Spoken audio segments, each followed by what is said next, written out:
All right, thanks for staying with us. The entire concept of patriotism is built around the concept of collective defense. The concept of self-preservation is where you sacrifice certain rights to get a larger benefit. Patriotism, in this case, builds a robust defense to protect the motherland, thereby saving everyone from invasion and doom. People work for the love of the country to create jobs and reap benefits as a whole. You can love your country as it is, then keep working hard to guarantee it will be as good or better in the future. You can also love your country for what it can become, then work hard to benefit those around you and turn your country into something you'd like to become. Now, loving your country gives a sense of purpose and pride too. Loving your country will motivate you to work harder and to become better ambassador. Now, do you really love your country enough to do what is necessary to ensure that her growth and survival is maintained, or even a transformation that we all seek? We find it through voting. Now, please let us hear what you have to say. Remember, you can join the conversation. Send us an SMS or WhatsApp to 081-803-84663. Tweet at us at PlusTvAfrica1 with the hashtag WaitShow, or send us an SMS. Oh yeah, that's it. WaitShow. These things are in my head on auto play. Quickly, I want to bring in Dele Faratomi. Okay. How well do you love your country, or how much love do you have for Nigeria? On a scale of 1 to 10? I'll say 8 or 9. So I'll say 9. Have you voted for every single election since democracy? I haven't. Why? For different reasons. Okay. Yeah, so it was very difficult trying to get a PVC before I got a PVC. Okay. So I'll say that's the reason why I did it. But now I vote every time. So anytime I need to vote, I'll vote. I love Nigeria. You know, so I'm one of those people. I'm a die-hard Nigerian. So I'm actually wearing red today for Nigeria. Awesome. Yeah. Awesome. I do love Nigeria. How about you, Elsie? Elsie is also very patriotic. Elsie, you would look at Elsie and think she's one of those people that want to jackpot. Elsie is not even interested in. Yeah. Apart from holiday. Yes, she's not interested in living in the same country. here. Yeah, so I really love Nigeria, and just to not repeat what she said, and because our time is short, one of the things that we do is how we constantly do not waste time to portray ourselves wrongly. I mean, I get it when you're talking about the ills of the government, trying to hold them accountable when there's room for such conversations and done meaningfully well. Yeah. But I think 2 weeks ago I tweeted something about a particular man who has a verified handle on Twitter. He claims he's now relocated to Ghana, and he doesn't have any reason to come back to Nigeria anymore because he's done with Nigeria. But every blessed day, everything he tweets is about something wrong and something bad about Nigeria. And I'm wondering, why have you left, which is fine, and you decide to be the poster boy of things that are wrong in Nigeria, right? So I think that we should, there was something you said about loving Nigeria and doing things to even, for you to work hard for yourself is also working hard for your country. So if you're proud of your country, to begin to reflect in the way you think about your country, in the things that you do, the way you respect the rule of law.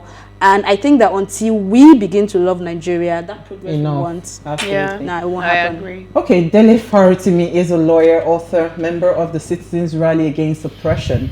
He served as president of Students' Union at Lagos State University in 1994/95, and was called to the Nigerian bar in 1999. He established the Dele Faratomi & Co. in 2002, a full-service law firm, which is now known as DF Legal. He remained in active legal practice until his retirement in 2018 at the age of 50. He's a political commentator, an author, and he's also a very, very patriotic and passionate Nigerian. He seeks for a new and a better Nigeria all the time with everything that he does. Even on his page, you will see it. And he's joined us live via Zoom. Thank you so much, Dele Faratomi, for joining us on this Valentine's special love for Nigeria. So it's actually interesting that today is our political Monday, and it now falls on Valentine. I was just thinking, who are we going to call to help us break down this voter apathy? Because when I studied apathy, I realized that you can't claim to love something and you are not interested in that thing. You know, you don't have interest in what is happening politically in your country. That means you truly don't love Nigeria. So is it possible that, this is a wild thought that I had in my head. Is it possible that the reason Nigeria is where it is today is because a good majority of us as Nigerians are not just interested. We don't love Nigeria enough to want to push for that change. So that was the thought in my head, and that was why this topic was birthed. So help me break it down, Dele Faratomi. Thank you very much for having me. And good evening, Manny and Elsie as well. Let me first say this. It is impossible not to love this country. But our rulers have made it very easy to also fall out of love with the idea of Nigeria. Absolutely. Because what they have done is that they have refused to allow the people to grow without the fetters that the country appears to place on us. It's almost like when you're trying to swim, the Nigerian state has weights tied to your back. Every time you try to do anything meaningful, to contribute in some ways, to rise above the obvious ceilings that Nigeria would appear to have placed above those who should be citizens but aren't given citizenship, you find very quickly that, I think it was Elsie that talked about Nigeria as a bull. You see, when a man loves a woman, the most basic expression of that love is to give. You give. So when you talk about a country as a fatherland, you're talking about a providing father. But Nigeria does not provide. If anything, it snatches the food right off the table of the children, and it doesn't eat it. It squanders it, throws it away, feed it to the dogs, but does not give it to the children. So it's pretty difficult to love a father who has no love for the children. If you want to look at Nigeria as a mother, it's a mother's job to nurture. A baby suckles at the mother's breast. It provides care. You run to the mother when you are in trouble. But Nigeria is not a place you run to when you are in trouble. It's very easy for people to run away because it's easy to fall out of love with Nigeria. But the unfortunate thing, like the person who ran to Ghana, he ran to Ghana, but Nigeria remains inside of him. My friends outside Nigeria are the best informed about what is going on in Nigeria. Sure. I have not come across a single Nigerian outside Nigeria who wouldn't prefer to be in Nigeria.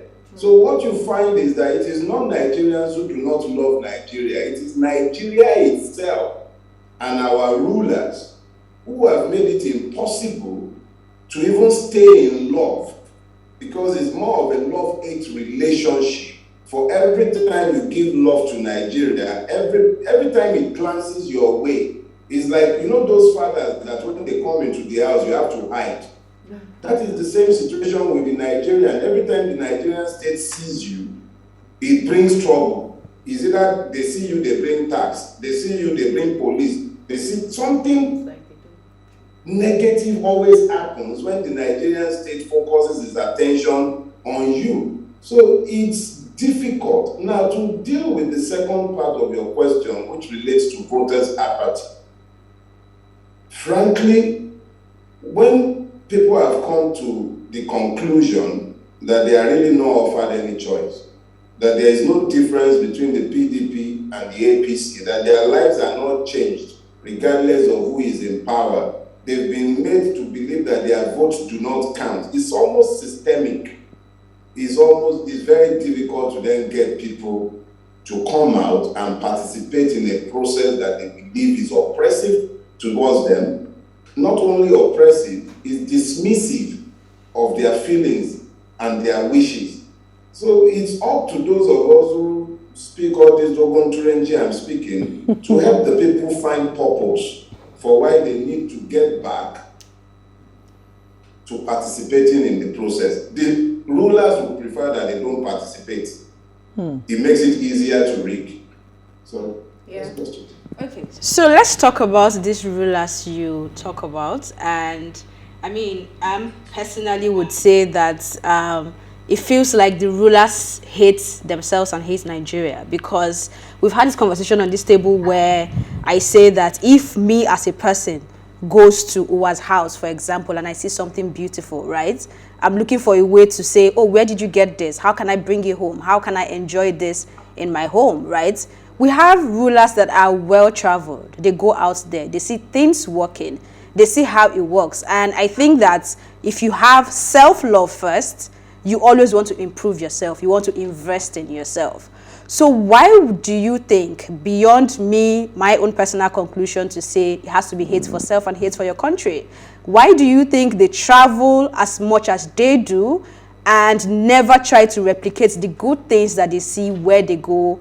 And I mean, fight with their blood, their sweat, their tears to say, you know what, this is my father's country, this country that is the future of my children and my unborn children is going to be better. What do you think is the main problem, and how can we get them to begin to think that way? Thank you very much for that question, Elsie. I would take a little while to answer it because I need to connect some issues for you. Okay. So I went to IIT about 3 years ago. I went on a writing retreat in Ibadan. And it's a place I drove past when I was in secondary school, Infinity Grammar School. I drive past their precincts. And I've always loved the green lawns. So I eventually found out that they have a guest house in there. So I went in there to go write. I spent about a week.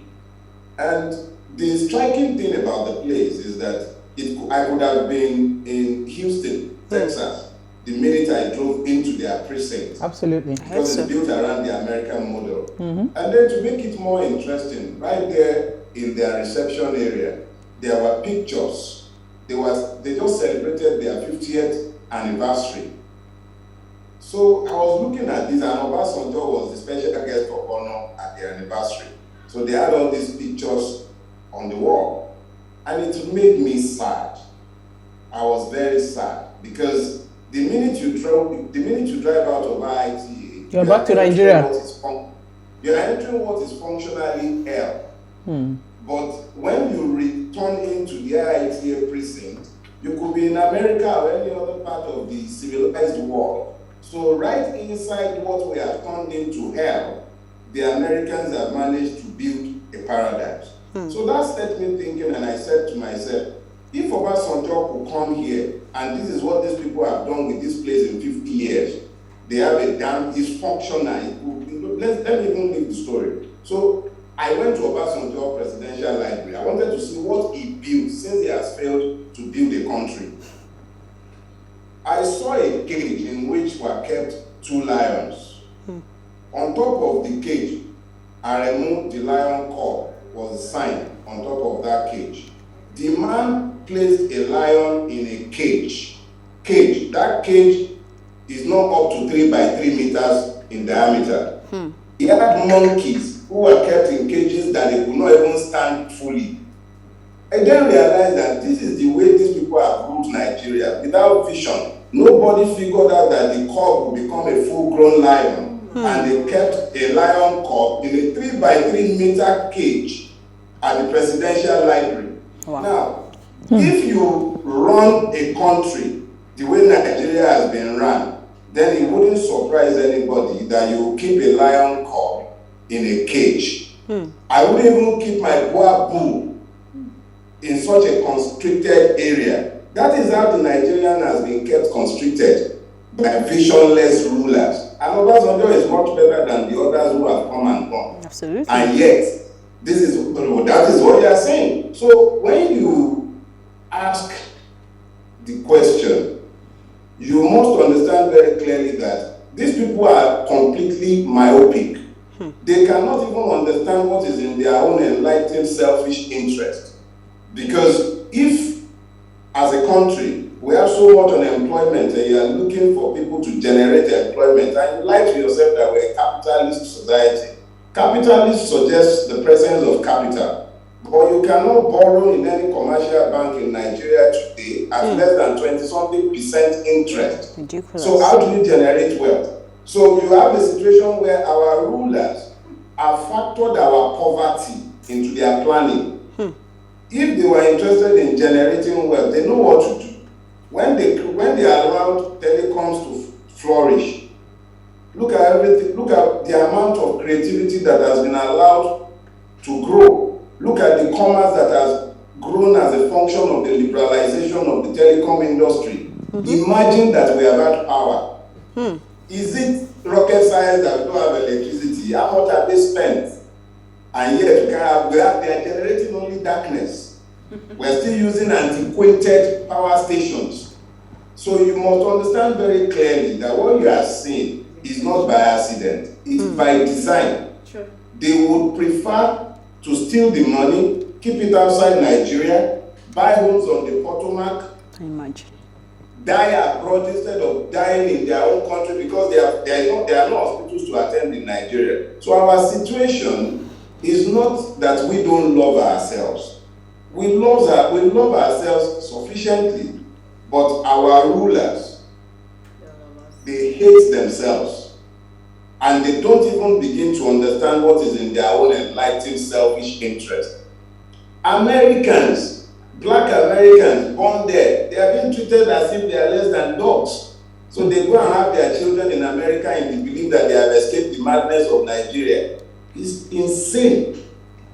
But it's not us, it's our rulers. Look to them for all that is wrong with this country. We have our own issues, but if our rulers will turn to leaders and then build sustainable governance systems and anchor our country on rule of law, even the ones who have fled will come back. Is it a same place that people crawl through the Sahara and go across Mediterranean? They are escaping, they are not migrating. It's because of what our country has become.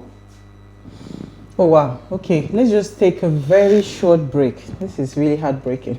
Stay with us, we'll be right back.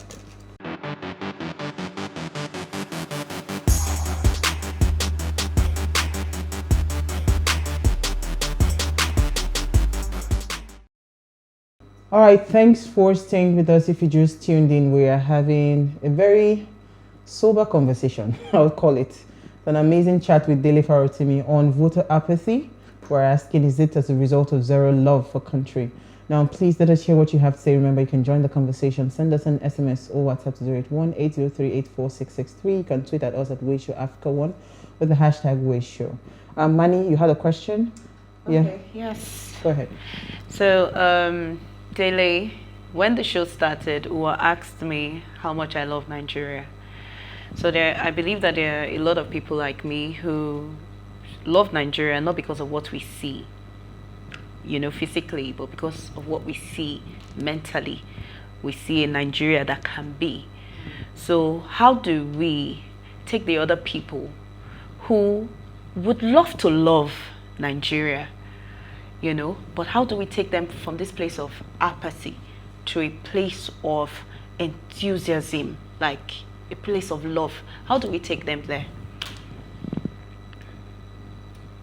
You offer them hope. Yeah. But that's the honest to God truth. Right now, what you have is a situation where we are all those of us who profess love for Nigeria, we must learn to admit to ourselves that we are mad. Because there is really nothing to love. Those who have fled, they didn't flee because they didn't love Nigeria, because even after they've left, Nigeria never leaves them. It's like the love you have for a child or for the mother has for the son or daughter. You are wired to love this country. You were born here. His waters flows in our veins. We were born here, not necessarily Nigeria, but this is the land of our birth. It is called Nigeria today. And hopefully, we might be able to preserve it. But you only preserve with hope. When a man or woman believes that there is hope in a better tomorrow, they will strive in that place to make it better. Now, to be specific in answering the question, however, because what you said is, what can we do to change that dynamics? Yes, we need to offer them hope, but hope is substantial. What is the hope in question? We're talking 2023, and we're telling people, go and register to vote, come out and vote, Abi. But we must understand that the continual demand that they vote for persons who will change the system that we've all agreed is the problem has failed. People are no longer interested in appeals to vote for persons. if you look at the voting pattern, you'll find that there has been a steady decline in the number of voters. It reached its zenith in the last election where we had about 2 million. Yeah. The reason being that their hopes were dashed after 2015. This Muhammadu Buhari promised to be the change, and a lot of you got into that illusion. Nobody really took time to scrutinize the person who is offering hope. Because if a man is naked and is offering you a babariga, he should suggest to you that he has nothing to give you. So, but Nigerians didn't pay attention and they did not scrutinize. Not that the incumbent at the time offered much by way of hope. But now, if we really truly have any deep interest, we must get to the point where that change that we seek in our governance systems, the ones that we believe will bring us to a better place, we must place it on the ballot. We must make it clear to candidates that we are not interested in their empty promises. If you are saying that Nigeria should change, then we all agree that the changes required are constitutional. Place a draft constitution on the table for the people to debate. If they are happy with it, they will fall behind you in the knowledge that things will change tomorrow. But if all you are offering them is vote for us, we will change things, you are in effect telling them, go and change the names on the door entrance, but leave the characters the same. Diazani was said to have stolen God knows how much. Okay, at the end of the day, the person who came after her, did they change the system by which he ran the place? No. The one who came after that one, have they changed the system? So you are changing persons without changing the systems. So look at Kyari now. So you arrest Kyari, what about all the other ones? So these things we deal with, for as long as we continue to ignore the system but deal with persons, the problem will not disappear. So you want to offer hope in 2023, offer the people a change of direction, substantive. Okay. Then the people will be involved. Okay, so I just saw something now about breaking news of Obasanjo supporting Peter Obi's candidacy. And I saw it somewhere, but so Dele Faratomi, you talked, I saw a video that you posted on your page. You were talking about, what would be fair, what would be equity, what would be just, what would be fair for the 2023 elections would be given somebody of Igbo extraction presidency, right? Because we're talking about voter apathy, and I think why the numbers really dropped in 2019 is because even everybody got tired that they know that once an incumbent is there, it's very likely that he would come back as a president. Yes. You understand? So people really were not interested. True. But 2023 seems to be like fresh ground for the way we fought for 2015. So 2023 seems to be like a fresh ground for for everybody to birth that hope you're talking about, because people will just be saying, you know what, I look forward to voting for this person because I believe in his government and all of that. And I think Peter Obi has been one person that has been, going, strong in terms of, what his values are and how he ran his state as governor. So do you want to touch on that a bit, because you're talking of Igbo presidency. I saw something funny again yesterday where some group came out calling out Emefiele to also come out and I beg. Let's say words. But this is the reality, because why we have voter apathy is also because of the kinds of people that present themselves as candidates. People say, I beg, if it's that one, there's no point. What has it done with CBN? So tell me, what can we do, and what's your thought on Peter Obi? Well, see, I do the Igbos no favors when I say that I believe that the next head of the Nigerian state, in whatever arrangement we might end up with, and I still believe we need to restructure, should be Igbo. And my reasons are very clear. All the instruments of marginalization in Nigeria were trialed out on the Igbos. So it is my belief that if one of those who have been systematically marginalized, at least since the end of the Civil War, might be allowed the opportunity to lead this country, it would begin the process of healing. True. Because the problem with Nigeria, at the multiplicity, when it comes to membership of the Nigerian state, it's almost like you are flying in a plane and you've got first class, you've got business class, you've got economy, you've got premium economy. That is the Nigerian state for you. That is the Nigerian state. It operates on those multiple levels. And it is the race to equalize the inequalities that has allowed the room for the corruption that you see in the system. The only reason somebody like Kyari became the behemoth he is, and that the other policemen in Nigeria are, is because they are not meant to enforce laws. They are meant to enforce the impunity, so that they are above the law in relation to everyone else except those who are beneficiaries of the system. So when he does all the things he's been doing, nobody will bleed, because the system needs him to be lawless for the system itself to function. So for me, I'm saying that Ndigbo should have the presidency is not some gratuitous gift. It's actually more of a situation where me as a Yoruba person, it offers me the opportunity to shut up all these people who have believed in the propaganda of Yorubas were the ones who sold out the Igbos. All those noises should end with this generation once and for all. I do them no favors in saying it's their turn, but it's clear that it isn't Igbo's turn, since they've turned it into a turn-by-turn thing. When you now speak to the person of Peter Obi, let's be clear about something, Sis. Odius Okalu is not Fulani. He's an Igbo man. Rochas Okorocha is not Fulani. He's an Igbo man. Bola Ahmed Tinubu is not Fulani. He's a Yoruba man. Neither is Fashola a Fulani man. He's a Yoruba man. Obasanjo is a Yoruba man, but he's more Fulani than some Fulanis. So let's be clear about where each one of these people stand in the equation. Peter Obi is an eminent member of the Nigerian ruling class, if he might be said to be an exceptionally good one in relation to his own stewardship of Anambra State.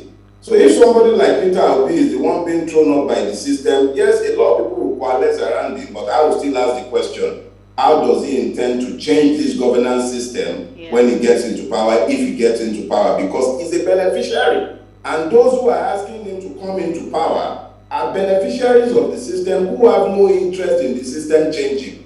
Obasanjo is the dean of the School of Governance in Nigeria. So when somebody like Obasanjo is endorsing a man, you can be sure that that man has no intention of touching the 1999 Constitution. So for me, it's good that at least they are ashamed enough to be putting forward people who have some credibility. But it is not enough without substantive changes being placed on the table. Let nobody be fooled by the fact that it's a Peter Obi that is coming out and being endorsed. It will not take persons to change Nigeria. It will take a change of the governance system that allows the madness in the first place. So talking about the presidency likely going to Ndigbo, right? To a large extent, if we are looking at how things are going or how things have gone for a long time, it's sort of between the PDP and the APC, right? And even at the time where we start hearing about this, what they call it, what's that word now when you're positioning is going to this region and federal all that, federal character, it started with that conversation then that was PDP and saying, oh, it's going here, from here, it's going here. And then I was listening to a Twitter space conversation where Saraki was hosted. I don't know if you listened in. Yes, I listened in. And he was asked this question directly, and what he said, and now he's with PDP, right? And he said, oh, they have not come out to say it is going to this region, so everybody has the right to run for the ticket, regardless of the region you come from, as long as you're a Nigerian. And now we should begin to start looking at competence and know where people come from. Forgetting the part of restructuring the country, forgetting the part of bringing unity, forgetting the multi-level diversity that we have that we need to bring together. I mean, agreed, whether it's going to be an Igbo man or Yoruba man or an Asa man, you have to be competent, right? But if this is ever going to happen, don't you think it's supposed to start from the parties? who even started this conversation from the beginning to also uphold it and ensure that it happens. Because if these people are coming out now and not trying to uphold that promise, whether it was gentlemanly or it was written based on saying Nigeria has to remain one, and right now they all still want to get the tickets. So how exactly is it going to go to the Edibo if that's going to happen? You see, we are merely commentators. We are not members of their party. I, frankly speaking, would not, here is the truth, I would not expect any good to come out of either the PDP or the APC. They are intrinsically evil. That's just the reality. However, the unfortunate fact of our existence again is that unless a candidate comes up who understands clearly that they have to connect with the people, they need to bring the people into the process and not rely on the old system of, have you ever witnessed their campaigns? It's like carnival processions.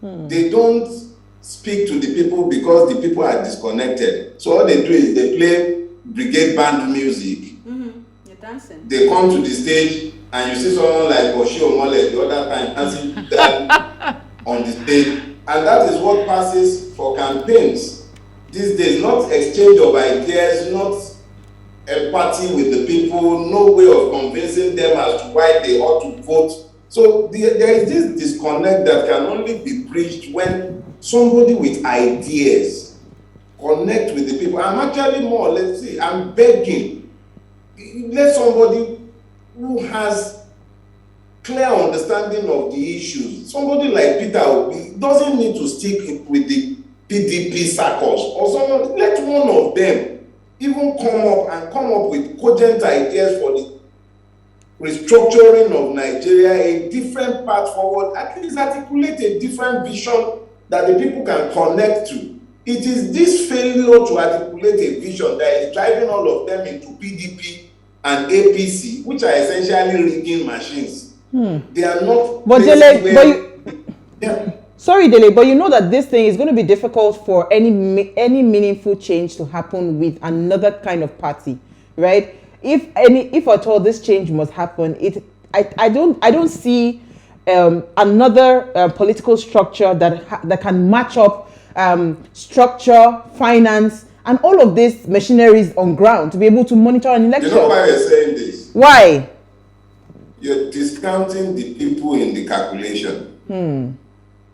But so that's why we are actually saying, because if the people still have voter apathy as a very strong, what's it called, at a high level, at a high percentage, right?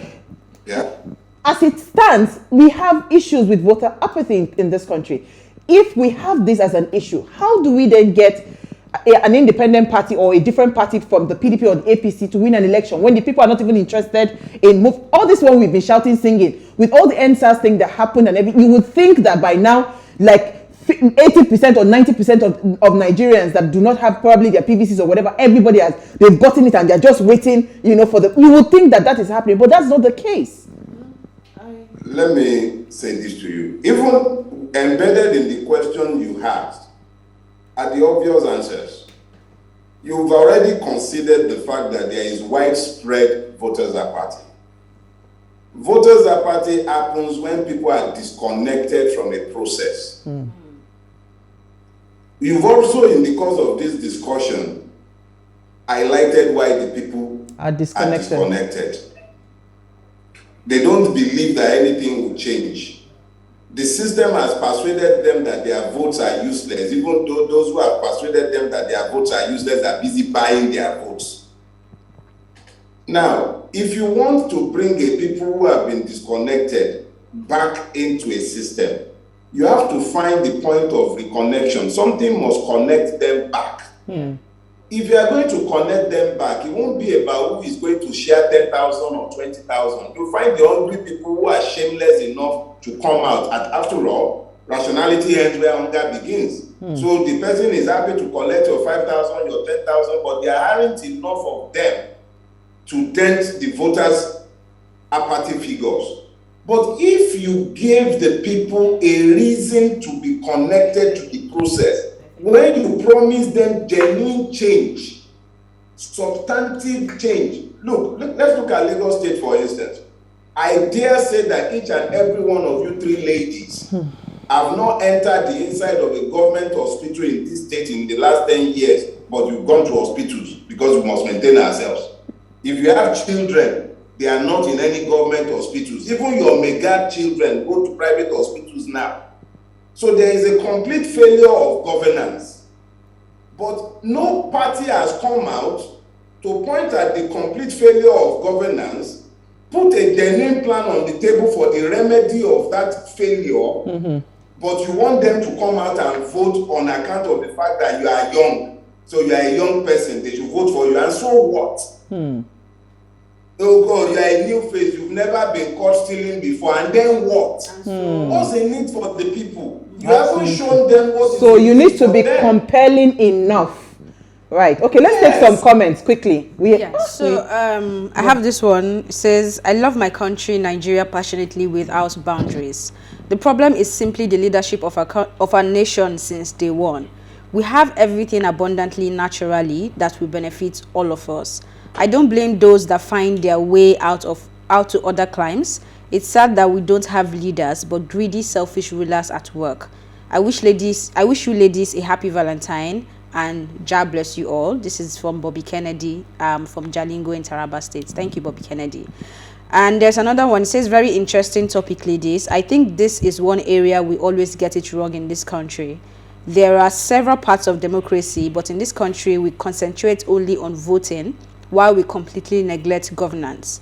In as much as voting is critical, I feel emphasis should shift towards governance. How critical are we ready to monitor those we elected?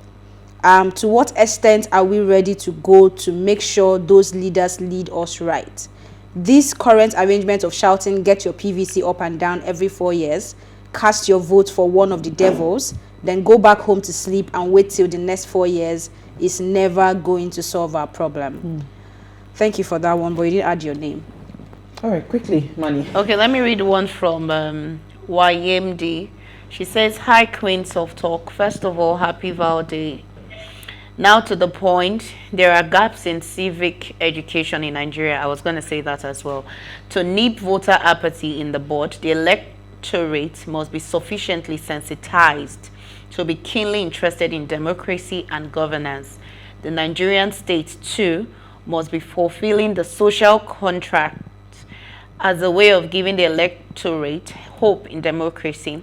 So political parties must also be fielding good candidates. It's a collective responsibility. Okay, so let me quickly read this before we run out of time. Good evening, ladies. Happy Val's Day. I love my country. I've voted all my adult life. My father ensured we all voted. I have friends and colleagues that love Nigeria but are discouraged from voting due to our leaders' insincerity in keeping to campaign promises. The electioneering day is always marred by bullet snatching and rigging. I am pleading with my friends and begging all Nigerians to get their voters card, as 2023 would be different rather. This is our vote will count in 2023. This is from BC. Thank you so much, ladies. But we've run out of time. Dele, if you had one thing to say, to Nigerians, because I love what you said about getting us the buy-in. So what would you say we should be asking for, demanding for, that would get more people to come out again and vote? In 1 minute, please. Yeah, I think first thing first, if you don't buy a ticket, you can't win the lottery. So we can't stop telling people to go and register to vote. Yes. It is the first step in gaining your citizenship. However, when you're done registering to vote, let it be clear to the politicians that it's not business as usual. Tell them what you expect to see change. Almost every Nigerian agrees that there is a need to tweak our governance system. Demand it. Ask them to tell you how they plan to do that. The cost of governance is too high.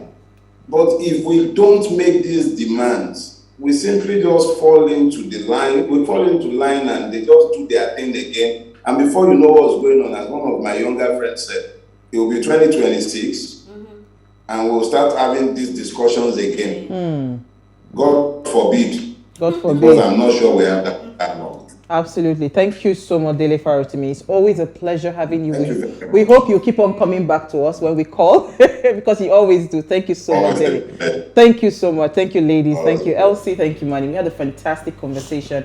All right. For the love of country, please go out and get your PVC, right? You can't win. I mean, you cannot fly if you do not have a ticket. So let us first of all get the PVC while we are trying to decide who we are going to vote for in 2023. Now, before we go, do ensure you follow us on Instagram at PlusTvAfrica. You can interact with us further, drop a comment, and more importantly, follow all the conversations and all the engagements on social media. Like, share, invite your families and friends to watch the show. The show is meant, especially our Mondays, is meant to sensitize people towards good governance. So get people, more people to watch the show. All right, if you missed today's quote, here it is again.